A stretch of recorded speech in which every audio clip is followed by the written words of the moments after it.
or F.W. Taylor.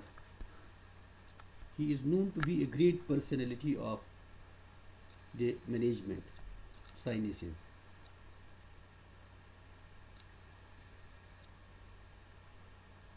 This F.W. Taylor was born on March 20, 1856 in USA, and he died in 1915.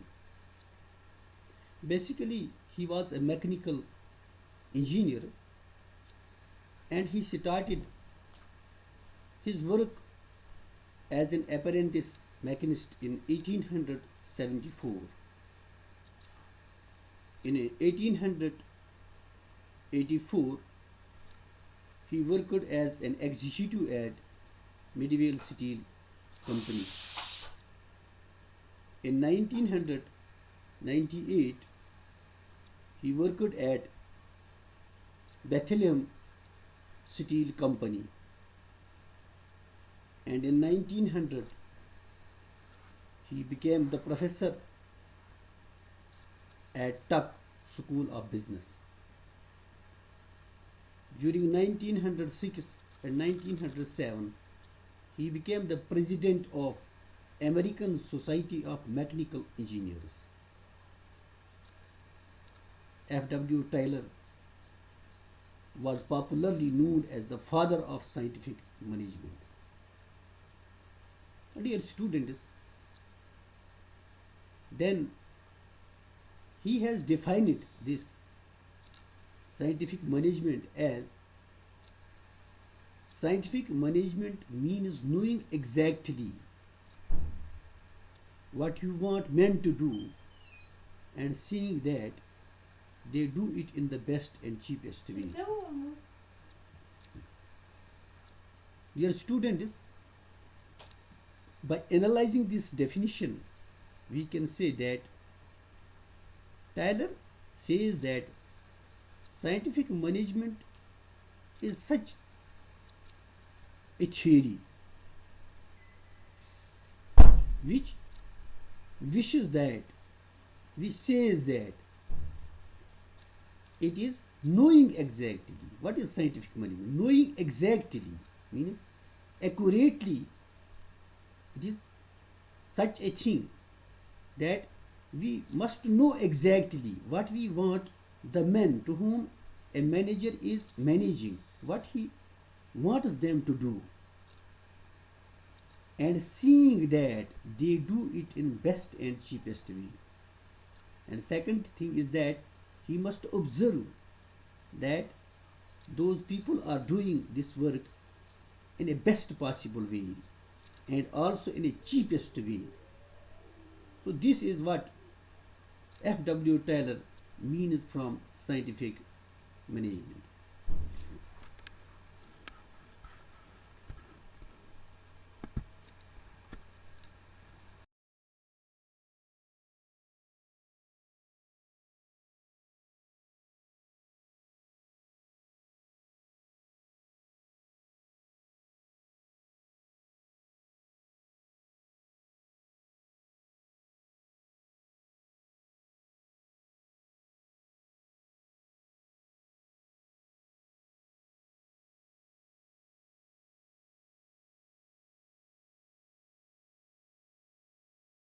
Not rule of thumb.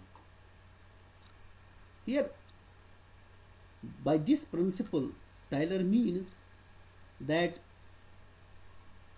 the use of science should be done in the business or in the management. There should be no guesswork. Rule of thumb here means guesswork, assumptions, suppositions. Here, by this rule, by this principle, Taylor means that there should be accuracy, that what is to be done, it should be accurate.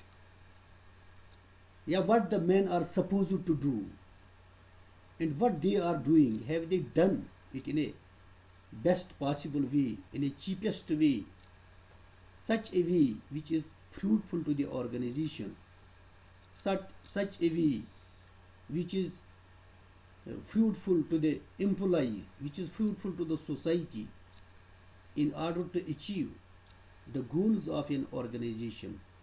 So Tyler says that there should be some accuracy, there should be no guesswork, there should be no supposition, there should be no assumption, there should be no imagination or guesswork. The principle of science, not rule of thumb, suggests that there should be accuracy and reality and exactness in the working of management of an organization. Then the second principle is harmony, not discord. By this principle, Tyler means that there should be an understanding between the people who are working in an organization. There should be a harmony, there should be an understanding between them. There should be the love and lust among the workers of an organization, among the and management and the manager. There should be no conflict, there should be no confusion. The work of the organization should be done as a teamwork. There should be a teamwork, there should be a love and lust among the workers. The workers should work for the betterment of the organization as a whole, also for the betterment of the workers. They should try their best to work for the betterment of the work. There should be no discord. Discord means that they should not work in their own way, but they should work in the form of a team. They should they should help each other while they are working. There should be a teamwork. There should be a team spirit into the organization. Only then the goals of an organization can be achieved in a best possible way.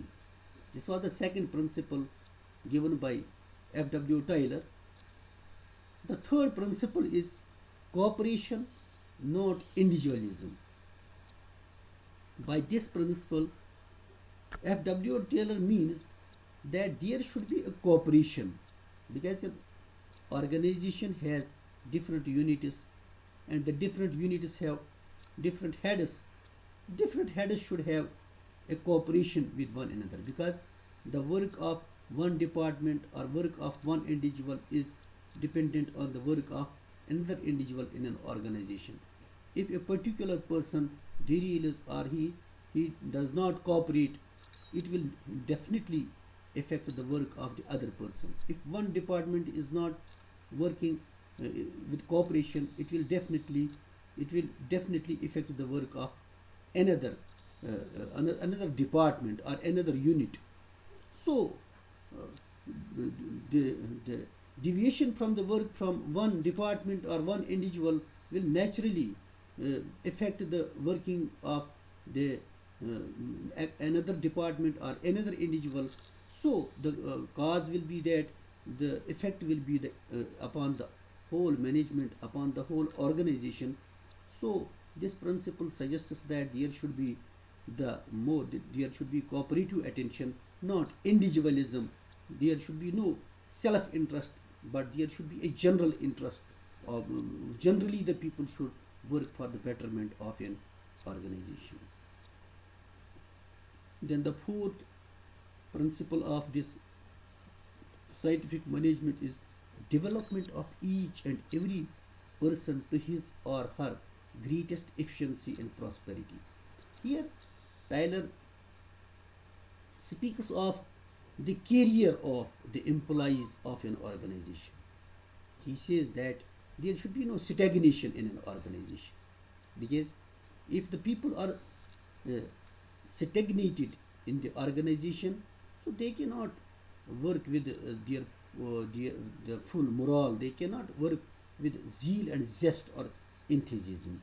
He said there should be every chance of the development, personal development, or career development of each and every person into the organization. As he gets development, as he gets the development of his personality or the development of his career, he will work for the betterment of the organization. He will be happy with his profession, or he will be happy with his work. As much as happy he is, so he can work for the betterment of the organization, and as a result he may be happy person. He will when he is himself happy and prosperous, he will also work for the prosperity of the organization, and in that way the better results from an organization would be achieved. So dear students, it is all about today's lesson of as scientific management and its principles, given by F.W. Taylor. See you inshallah in the next lesson.